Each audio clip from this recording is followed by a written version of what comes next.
Good morning, beautiful people. So just a quick video about grace. Oh my God is showing me so much in this season. So this morning my boys were getting ready for school, and my oldest is 11 and my youngest, he's 8.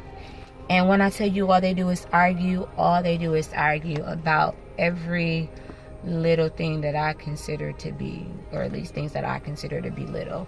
But every second, all I hear is stop, give, no, wait, hey, ma. So I was so frustrated today. And we have a grace jar, at least what I call the grace jar, the get along jar, whatnot. Well, it's called the get along jar, not the grace jar. But the get along jar has tons of popsicle sticks.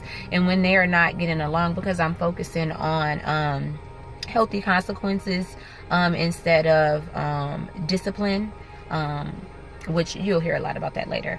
But this year, and I always test what I facilitate on and the things that I share out with my own self first and with my own family. So that's what I'm working on right now. We're working on healthy consequences and getting along. And as far as the get along jar, there's tons of ideas of different things that they have to do, or consequences, healthy consequences, to help them get along when they're arguing or not getting along with each other. So for example, today they pulled the stick out of the jar, and they had to hug each other for 10 minutes. Do you know they still argue? They still, for about like 3 minutes, the first 3 minutes or whatnot.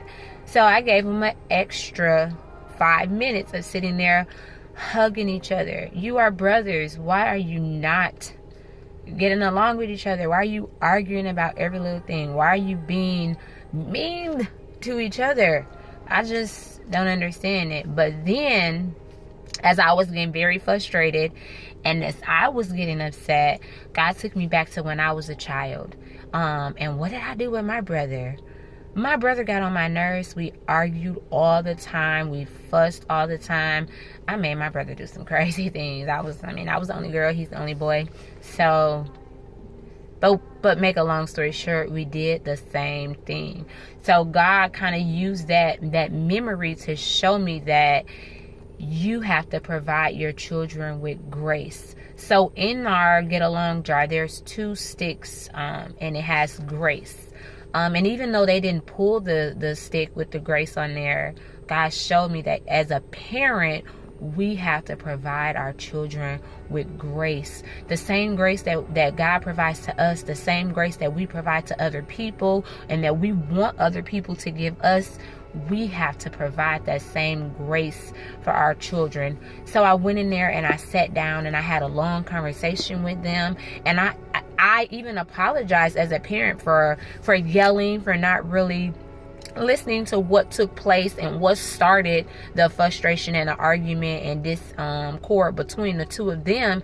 And as a parent, I just went off because I had things that I was doing, and we're trying to hurry up and leave out the house so I can, get to work and do all the things that I need to do. And I didn't give them that opportunity. So we talked as a family, but most importantly, I provided them with that grace. Now, they could have went to school upset with each other, still mad at me because I was yelling. Lord forgive me. Didn't say any curse words, but I was yelling. I was not the nice Dominique this morning. But I have to provide my children with that same grace. So I just wanted to share that with you all. When you are going through certain times, do not take it out on your children. When your children are frustrating you, when they're not getting along, use those as teachable moments and provide them with that same grace that God provides us and that we want other people to provide us with. So thank you for listening. I love you and have a blessed and prosperous day. I'm about to go up in this office and get some work done. Love you.